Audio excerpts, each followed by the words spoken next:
Buenos días, estudiantes de la clase de inteligencia emocional. Esta es la clase de reposición del viernes pasado. Quería hacerles como un resumen de todo lo que hemos visto y también para la gente que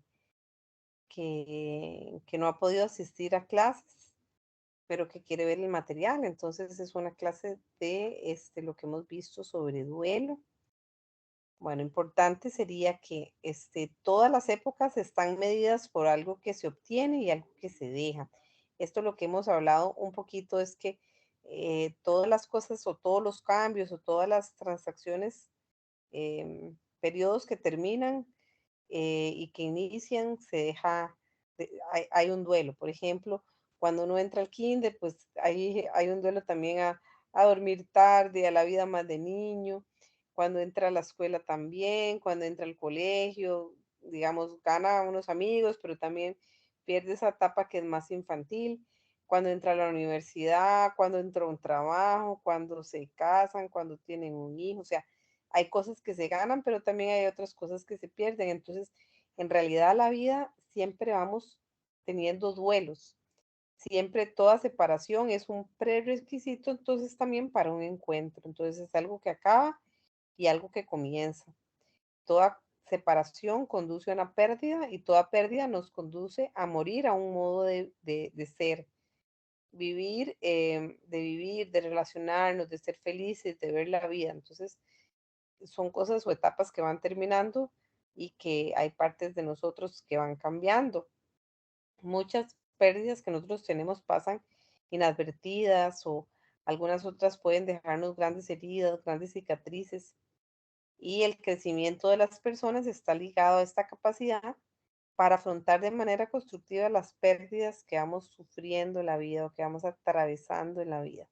Entonces, hemos hablado de que cuando uno crece, pierde la niñez, cuando entra a la escuela, pierde la vida sin responsabilidades, en la adolescencia, perder como ese cariño de la infancia, en la juventud, perder novios, sueños, a veces vida escolar, en la adultez, perder la dependencia, obligación a ser independiente, casarse, perder parte de la libertad, tener hijos, perder posibilidades, jubilación, perder el sentido de utilidad muchas veces, no siempre, vejez, perder independencia, salud, pérdidas permanentes como cosas materiales, proyectos truncados, personas que se han ido, lugares, salud, cambios de casa. Entonces, en realidad es muy cotidiano. El impacto de cada duelo siempre depende de la intensidad de la relación y la intensidad del dolor depende también del valor atribuido a lo perdido. El dolor es el precio que pagamos por el amor. Es decir, siempre que amamos, hay una vinculación y hay estamos como sujetos a la pérdida y al dolor. Entonces, reacciones que podemos tener ante las pérdidas. Podemos tener dolores, tenemos una reacción física, podemos tener dolores agudos en el pecho, momentos de pánico, sofocación, dolores de cabeza, insomnio, dificultad para dormir, pérdida del apetito, pérdida de fuerza física, sensación constante de debilidad. Cualquier pequeña actividad exige mucho esfuerzo, hueco en el estómago, inquietud, permanente, agitación permanente. Hay quienes empiezan a manifestar síntomas parecidos a los que sufría la persona si estaba como enferma o así. Sensación de ver o oír a personas por las cuales se teme a veces estar enloqueciendo. Eso es a nivel físico. A nivel, yo diría que esto es a nivel emocional más que mental. Los sentimientos de culpa, los miedos, las tristezas, las depresiones. Y más mental sería la capacidad de concentrarse, pérdida de proyectos del sentido de vida, búsqueda de la persona perdida, complicaciones para retener datos o la memoria. Entonces, hay como un funcionamiento mental, para que es más capaz, dificultad para concentrarnos, para acordarnos de las cosas, para funcionar, ¿verdad? La rapidez mental que tenemos, eso es más a nivel mental. Y hay otro que para mí es más emocional, que son todas las emociones. Esto que hablaban de la depresión o tal vez ira, eso más es emocional. aturdimiento, incredulidad, negación, rechazo, insomnio. Insomnio para mí es algo más físico. La ira, la tristeza, soledad, culpa, ansiedad, indiferencia, insensibilidad, todo eso sí es emocional. Y a nivel espiritual nos enfocamos a veces, nos enfrentamos a la conciencia de las limitaciones, ¿verdad? Que nosotros igual somos limitados, pero a veces no realizamos que tenemos esa limitación. Perdemos entonces a veces esa ilusión de inmortalidad, ¿verdad? De que nosotros sabemos que vamos a morir, pero siempre pensamos que va a faltar mucho o así. Entramos en franca pelea con el papel de Dios muchas veces. Le ponemos el banquillo a los acusados. ¿Por qué? ¿Por qué esta persona? ¿Por qué a mí? ¿Por qué no me escuchó? ¿Por qué no hizo tal cosa? Podría ser que esa sea una reacción. A veces también es importante no aislarse, no es sano romper con las rutinas y es preciso a veces buscar ayuda cuando tenemos algunas de estas pues, reacciones. Tenemos algunos mitos que vimos durante las clases. El tiempo lo cura todo. Sabemos que el duelo implica un proceso que ocurre tiempo, pero hay tareas que hay que ir haciendo. No solamente el paso del tiempo sin hacer nada nos va a llevar a mejorar. O a ella no le gustaría que sufrieras. Es lo más normal que uno sufra ante las pérdidas y hay que aceptar las emociones que se tienen. No lo pienses que es peor, también nos invita como una evitación y no, hay que sufrir lo que se está sufriendo en el momento para luego estar mejor. Lo que tienes que hacer es distraerte. Todas estas cosas nos llaman como a no enfrentar la experiencia de dolor. Hay que ser fuerte, a veces lo vemos como sinónimo de no demostrar la tristeza. Si no lo superas, no dejas descansar al fallecido. Lo que estamos aquí necesitamos que estés bien. Existe un periodo de tiempo en el que es normal el duelo, o sea, a veces la gente espera que 6 meses y ya esté bien.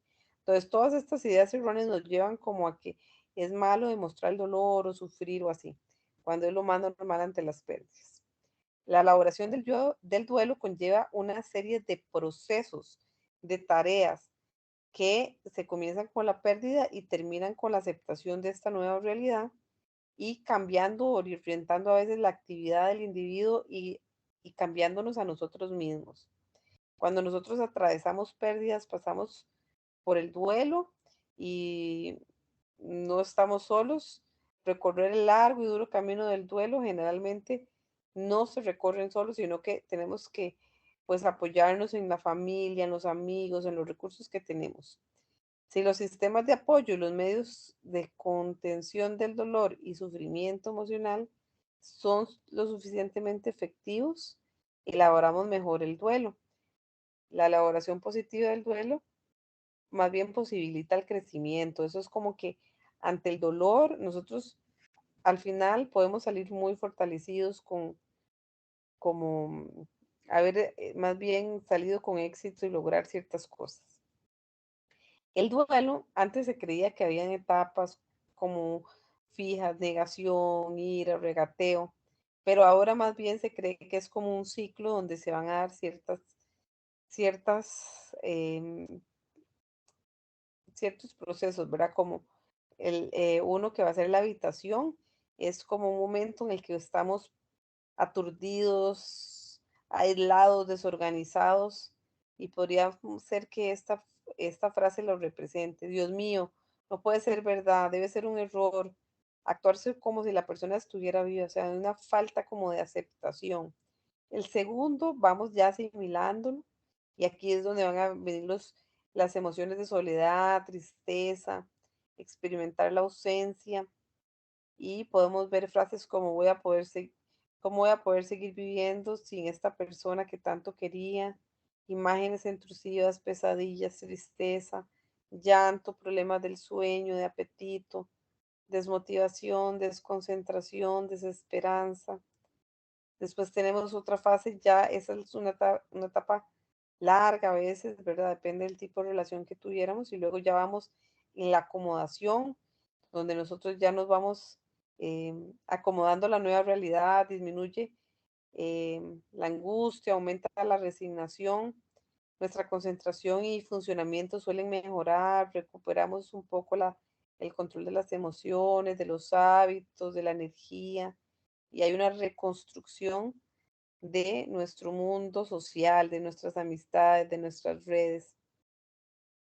A veces se habla de que hay un tiempo exacto, pero eso depende mucho de la relación que hemos tenido, ¿verdad? No es lo mismo de una persona que uno acaba de conocer a una persona que fue 40 años su esposo, ¿verdad? Entonces es un proceso muchas veces largo y que tiene efectos marcados meses después y consecuencias más sutiles, puede ser que hasta el resto de la vida. Después de ser conscientes suele haber desorganización extrema, ¿verdad? En los primeros momentos, como vimos, después, bueno, vamos a requerir de apoyo de nuestros amigos, de rituales, eh, y eso nos va ayudando como a asimilar. El funcionamiento se puede ver afectado en fechas importantes o simbólicas para nosotros. Y a medida que se asimilan las lecciones que tienen las pérdidas y que se enfrenta al mundo, que ha quedado muchas veces para nosotros empobrecido para siempre, sin esa persona amada, podemos ver el dolor como con distancia, con otra perspectiva y dedicarnos a vivir la vida con mayor plenitud, porque yo creo que las experiencias de dolor en realidad nunca pasan como sin nada, siempre usualmente nos dejan mucho crecimiento, mucho cambio. La pérdida de un ser querido es algo que nosotros no escogemos y podemos tomar una decisión de vernos como víctimas o vernos como sobrevivientes. Las teorías de duelo tradicionales hablan a veces, como les decía, de etapas emocionales, y un poquito como esas etapas es como que la persona es pasiva en el duelo, que no tiene ningún control. Pero en cierto sentido es verdad que nosotros no elegimos eh, que tal persona muriera o a enfrentar ciertos duelos, pero eso es muy simplista. Hay pocas posibilidades de escoger el camino que seguimos a lo largo del proceso. Más bien se espera que los afectados se vean sorprendidos por la muerte y pasen posteriormente por una serie de acontecimientos y experiencias que alguien, digamos, que siguen una secuencia inevitable. O sea, no, bueno, vamos a ver, voy a ver si les explico un poquito mejor esto. Esta frase después la pueden leer ahí un poco, pero no es cierto que nosotros vamos como por unas fases y que ya ese es el camino inevitable, sino que muchas veces en el proceso de duelo tenemos que tomar decisiones, ¿verdad? Tenemos que hacer cosas para ir mejorando. Tenemos que, por ejemplo, empezar a hacer a veces redes de apoyo, hacer cosas que nos hagan bien, acudir a apoyos espirituales, a nuestros amigos. Tenemos que aceptar lo que pasó, sufrir las emociones, darle un significado a las cosas que han pasado. Bueno, ahora lo vamos a ver. Entonces, lo que dice es que el duelo es un proceso lleno de lecciones, de caminos, de posibilidades que podemos aceptar o descartar o evitar. Tenemos que volver a aprender cómo es el mundo, un mundo que la pérdida ha transformado para siempre. Entonces, a veces es un camino más o menos largo. Y el duelo tiene ciertos desafíos. Entonces, lo que sí sabemos es que el duelo es un proceso activo, no es solo pasivo, hay una serie de tareas que tenemos que hacer que deben realizarse para asimilar las pérdidas. Los desafíos que la persona debe afrontar en función de los recursos de los que dispone y de la naturaleza de la pérdida que ha sufrido, ¿verdad? No todo el mundo tiene los mismos recursos y estas tareas no se realizan siguiendo ningún orden predeterminado. No es necesario darles fin de manera definitiva. A medida que vamos avanzando en nuestra vida, la pérdida nos enseña sus lecciones en cada contexto de la vida. Las pérdidas significativas plantean una serie de desafíos continuados, ¿verdad? Continuos.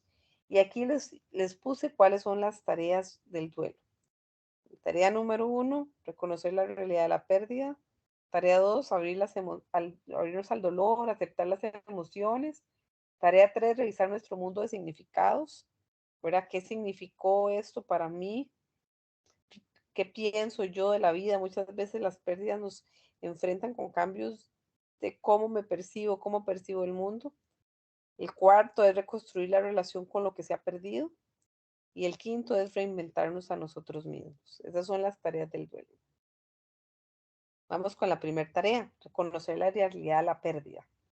Implica saber a nivel no solo emocional, sino racional, que el ser querido ha muerto, implica saber exactamente lo que se ha perdido y para eso se recorre el camino que lleva a definir quién era esa persona y quién era para mí esa persona.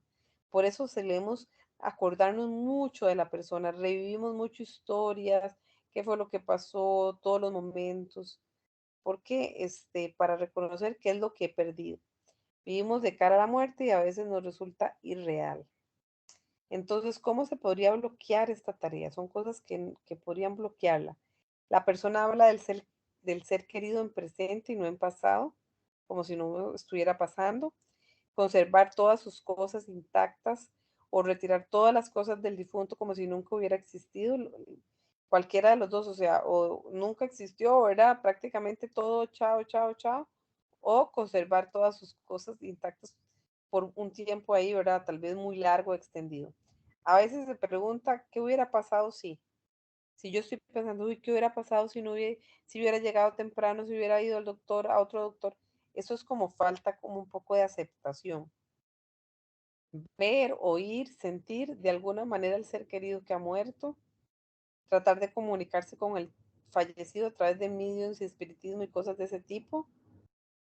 A veces la muerte nos produce tanta angustia que necesitamos negarla al menos por un tiempo hasta que somos capaces de asimilarla o de asumirla.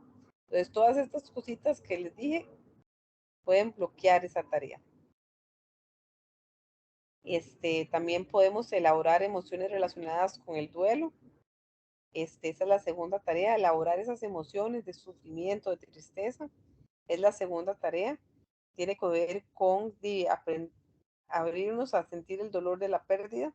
No todos sentimos el dolor de la misma manera ni con la misma intensidad. Lo que sentimos y de qué manera lo sentimos es un proceso muy individual, un proceso de cada persona. Se debe fomentar la expresión emocional. Es importante ponerle palabras a las emociones y elaborar significados particulares y profundos. Es decir, por eso es que la persona tiene la necesidad de hablar, de contar, de decir cómo se siente, de contar las historias de esta persona, para ir elaborando también significados, que ponerle nombre a las cosas, a las cosas que hemos pasado nos ayudan a entenderlas y a ordenarlas en nuestro cerebro. El duelo duele. El camino de la elaboración del duelo pasa por sentir y afrontar el dolor. Sabemos que las emociones y el dolor que conllevan el duelo luchan por salir y que antes o después afloran para ser atendidas y afrontadas.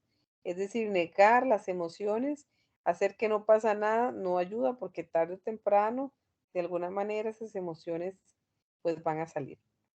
Elaborar las emociones relacionadas con el duelo, conocer las emociones y ponerles nombre hace que dejen de percibirse como algo amenazador o potencialmente destructivo.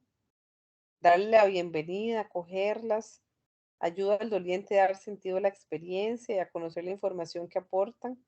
Las emociones dan información acerca de las propias necesidades. Solo al expresarlas conoceremos su significado y podremos satisfacerlas. Es decir, hay que vivir el dolor y pasar por el dolor y es una etapa de una tarea. Elaborar emociones relacionadas con el duelo. El dolor define la experiencia emocional tras una herida y es definitoria en el duelo. O sea, no hay duelo sin dolor. Todas las emociones son adaptativas y necesarias. Puede ser que podamos sentir vacío, enfado, culpa, ansiedad, inclusive a veces deseo de morir. Bueno, entonces es esta segunda tarea, es aceptar el dolor y vivirlo. Después vamos a tener que elaborar significado, esquemas, es decir, como qué significó esta experiencia. Muchas experiencias de pérdida se han fijado como traumáticas. Puede ser porque haya altos niveles de, digamos, de activación neuronal asociados al momento de la experiencia de la muerte, como un impacto muy fuerte emocionalmente. También la experiencia de muerte suele invalidar los esquemas básicos con los que los dolientes comprenden y ordenan el mundo. Por ejemplo, uno piensa, no, es que yo soy saludable o a mí no me puede, como que uno no piensa que le pueden pasar cosas tal vez duras o malas o así. Entonces, a veces cuando nos vemos enfrentados así, pues pasan cosas que podrían ser totalmente chocantes con nuestra percepción del mundo. La experiencia de la realidad de la muerte cercana choca con nuestro sentido de estar seguros, de justicia, de predicción, de optimismo. Entonces, el doliente tiene que integrar la muerte y darle sentido a la pérdida. ¿Cómo podemos bloquear, verdad, esta parte de significado? A veces hasta culturalmente. ¿Cómo vives, cómo se debe vivir el duelo en sociedad? Es mucho cultural, ¿verdad? Y también lo que nos permite, si está bien visto llorar o no. La sociedad occidental suele empujar al doliente hacia la distracción del dolor, se presiona para dejar de llorar o pensar en la persona fallecida o como que se le exige de alguna manera que la persona ya esté bien. El bloqueo de la segunda tarea puede provocar que las sensaciones normales de tristeza y ansiedad o de vacío puedan más bien transformarse en una depresión, una desesperanza, un aislamiento, porque nos negamos o a veces nos niegan esa oportunidad de estar triste. Un dato importante es que es normal que a medida que se acercan las fechas aparezcan reacciones provocadas por los aniversarios, incluso hasta 10 años después de la pérdida. Entonces eso es muy normal. Y así como un tip, explorar la cercanía de estas fechas puede aportar luz a la experiencia emocional del doliente, descubriendo lo que hay detrás, las reacciones de dolor que le sorprenden o cuyo origen no entiende. Y un tipsillo sería prepararnos, ¿verdad? Para estas fechas, anticiparlas, cómo y con quién voy a pasar ese día, cómo lo deseo pasar, anticipar esas fechas importantes. Ayuda a elaborar esta tarea la observación, cómo está gestionando el doliente sus emociones y si se encuentra bloqueando alguna de ellas, cómo expresa la emoción el doliente, cómo la afronta, si identifica lo que le ocurre, si es consciente de las sensaciones que expresa y las acepta y cómo las expresa. Para facilitar esta tarea, las sensaciones físicas son un gran indicador emocional, cómo el cuerpo manifiesta la emoción, si hay dolores, sensación de ahogo, etcétera. Detenernos en esas sensaciones y ver cómo las vivimos, acercarnos a ellas para clarificarlas, experimentarlas. Algo que tal vez es importante, ¿verdad? Durante todo este proceso de duelo es el pensamiento flexible. A menudo necesitamos cambiar nuestro pensamiento un poco, aunque pueda parecer antinatural, para poder mirar una situación de una manera diferente. Esto puede ser muy recordatorio, em, puede ser un recordatorio de la importancia que es de la flexibilidad, de cambiar de perspectiva y de darnos cuenta de que algunas personas pueden tener problemas con algo que puede ser algo natural para nosotros. Esto del pensamiento flexible es muy importante porque nos ayuda a ver estas pérdidas de otra manera, ¿verdad? Y va haciendo que tal vez uno lo que pensaba de una manera, estar abierto a veces a cambiar. Aprender a vivir en un mundo sin voz.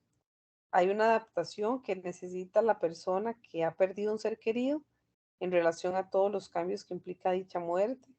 En un duelo sano, esta tarea empieza a resolverse más o menos a los 3 meses o incluso más. Se tiene que ser consciente de los roles que desempeñaba el fallecido. No somos conscientes de los roles que desempeñaba el otro hasta pasado un tiempo y vivimos asumiendo con naturalidad el funcionamiento de nuestra vida. Entonces, un poquito, este, esto nos hace referencia de que digamos, qué sé yo, la persona que murió podía ser la que pasaba por nosotros. Y nosotros, sí, hasta que se muere, no nos dábamos cuenta de que ese era un rol. Em, Algunas cosas para nosotros sí son, este, son claras, ¿verdad? La primera fase es identificar los aspectos de los que el doliente tendrá que encargarse en el momento y en el futuro. Cambio de roles, ¿verdad? Como de, no, ahora tengo que ver cómo me voy, o ahora tengo que ver, era la persona que compraba el súper, ahora tengo que ver cómo hago para asumir yo ese rol o ver de qué manera lo voy a reemplazar. Y algunos roles no son evidentes, algunos son excepcionales, o porque otros asumen esta carga e impiden que el doliente tenga la conciencia de que esos roles existen. Por ejemplo, la economía del hogar y los trámites bancarios o la declaración de la renta o matricular a los hijos. De repente hay gente que se puede empezar a hacerlo, ¿verdad? Y a veces pues, no nos damos cuenta, ¿verdad? De que, de que tenemos que hacer ese rol y que eso es algo que hacía la otra persona. En mi vida jamás he hecho la declaración de la renta, ni siquiera sé dónde están esos papeles. De ese tipo de cosas se encargaba mi esposa, no sé cómo hacerlo. Eso es como una frase, una historia que ejemplifica esa parte, ¿verdad? De que aparte de la pérdida, también tenemos esa situación de que muchas de las cosas que hacía la otra persona no sabíamos cómo hacerlas. ¿Cómo se puede bloquear esta tarea?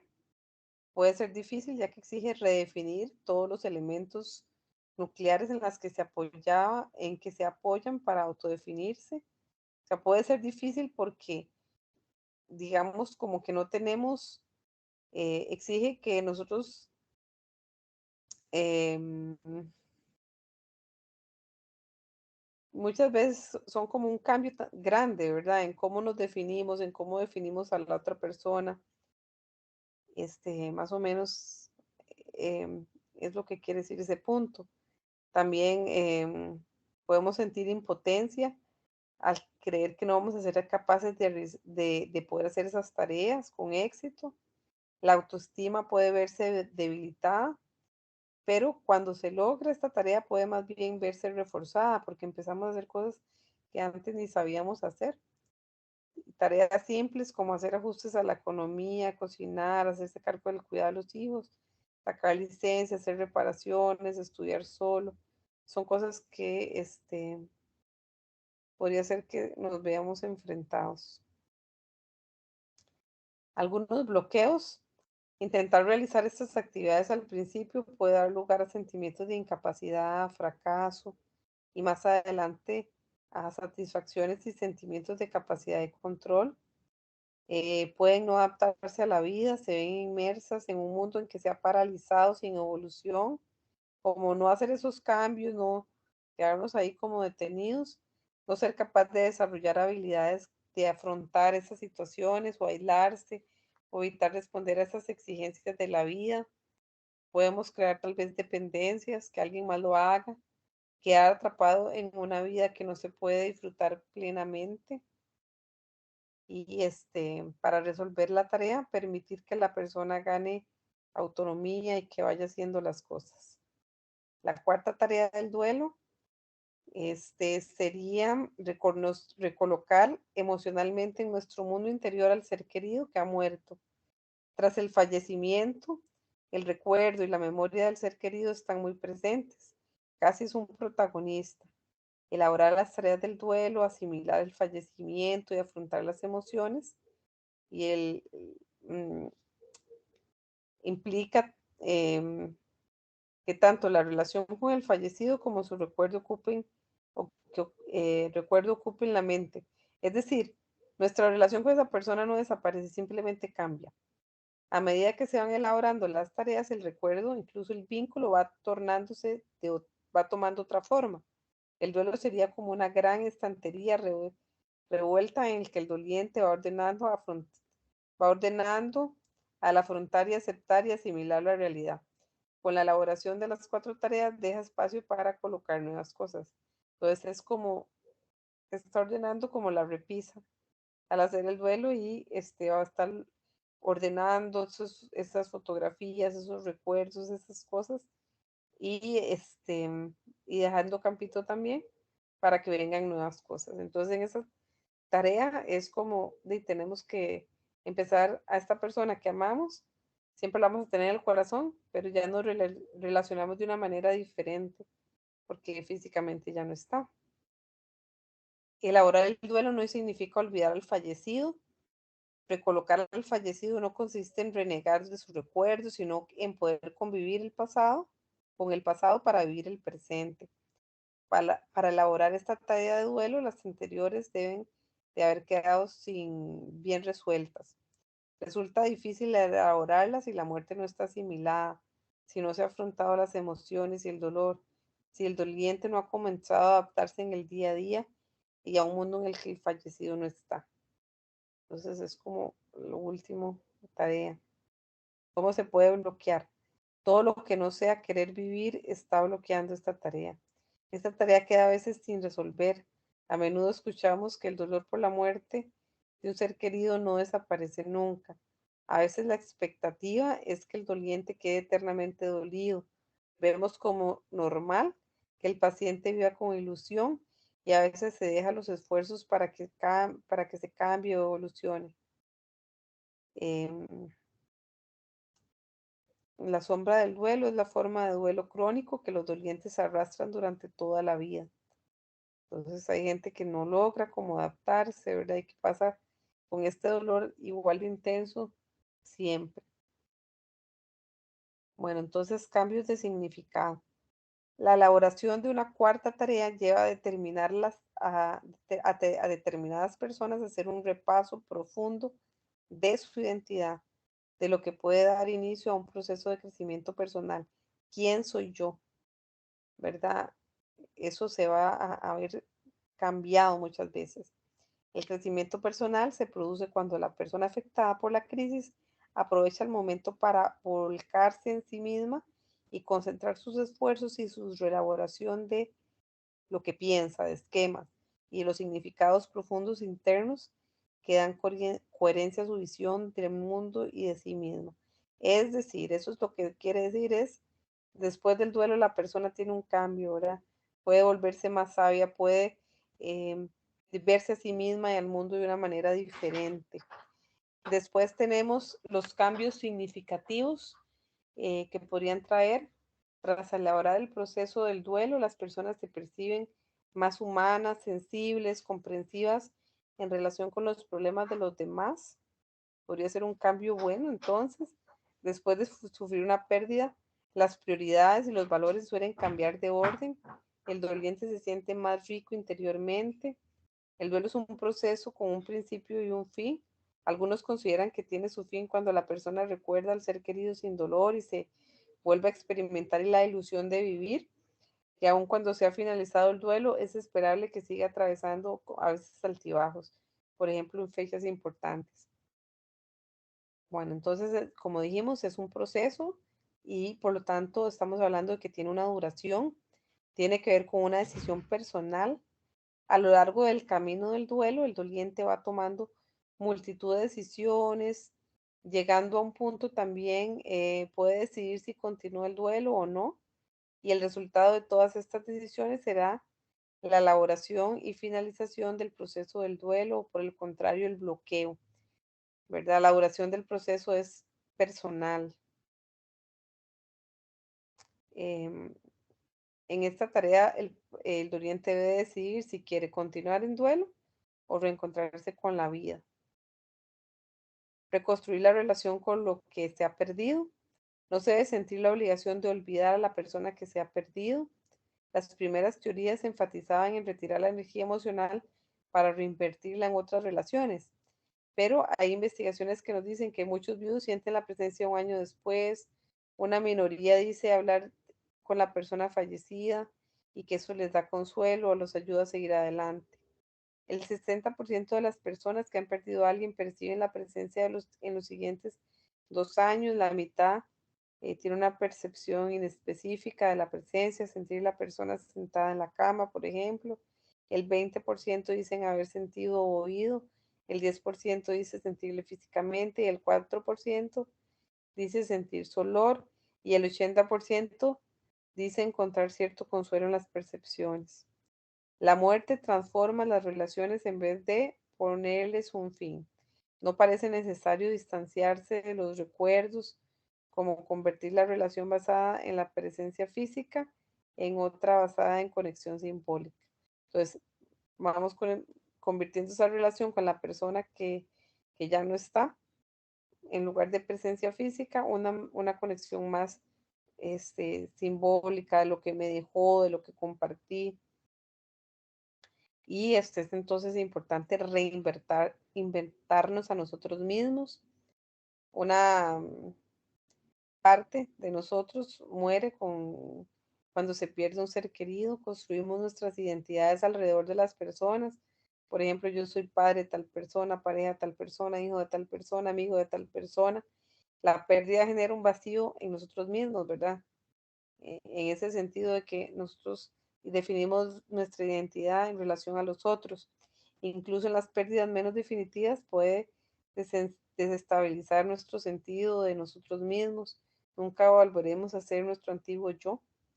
La necesidad de reinventarnos también es eh, por, por eh, ir incorporando las lecciones que aprendemos, lo que es más importante, nuestras prioridades, a qué le ponemos atención. Aunque la pérdida de roles nos desestabiliza, también es un desafío y nos obliga a nuevos aprendizajes y ampliar nuestra identidad. Es importante en este proceso de duelo el contexto y la conexión.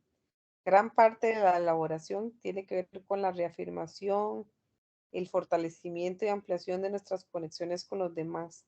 La conexión con los demás ocupa un lugar central en el contexto de la pérdida. Es decir, no hay que aislarnos, hay que estar también en relación con los otros y por eso es tan importante poder soportar y estar en los momentos difíciles de dolor de otra persona. Vivimos nuestras vidas como historias. Al igual que las novelas, nuestras vidas tienen comienzos y desarrollos y finales, incluyendo personajes. Hay escenas trágicas y cómicas. Pueden haber capítulos de periodos importantes de nuestra vida, la inocencia de la juventud, el final de la niñez. Cuando sufrimos una pérdida se interrumpe el desarrollo de nuestra historia, como en las novelas. Si uno de los personajes principales se pierde, hay que reescribir la narración. Debemos explicar la pérdida de manera coherente y permitir que la historia siga adelante con los personajes que quedan, introduciendo tal vez nuevos personajes a lo largo del camino. La revisión de este argumento puede reafirmar la identidad, fuerza o reverencia del personaje principal o describir cómo el héroe crece de una manera imprevista.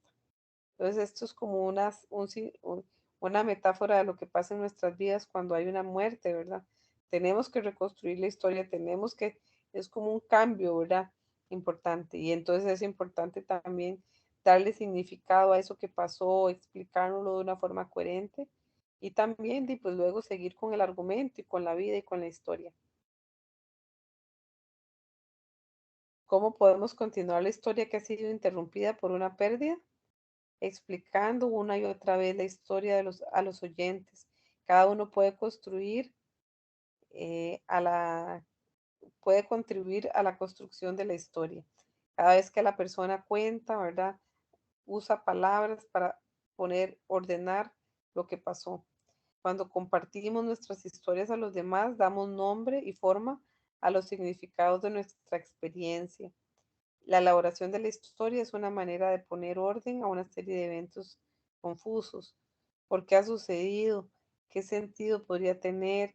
Al contrario, pedimos ayuda para elaborar esto.